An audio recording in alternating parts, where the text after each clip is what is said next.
الفيديو سوف نشارك معكم موعد مباريات المنتخب اليمني القادمة في تصفيات كأس آسيا تحت 23 سنة.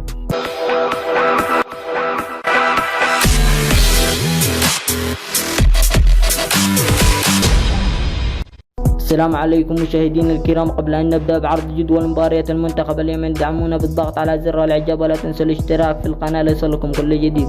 المباريات القادمة للمنتخب اليمني سوف تكون في تصفيات كأس آسيا تحت 23 سنة، ويلعب المنتخب اليمني تصفيات في مجموعة تضم من منتخبات سنغافورة وغوام وفيتنام، وستكون موعد مباريات المنتخب اليمني القادمة اليمن ضد سنغافورة يوم الأربعاء تاريخ 6/9/2023، اليمن ضد فيتنام يوم السبت التاريخ 9/9/2023، اليمن ضد غوام يوم الثلاثاء تاريخ 12/9/2023. لقد وصلنا لنهاية هذا الفيديو، لا تنسوا الاشتراك والاعجاب بالقناة، وصلى الله وسلم على سيدنا محمد.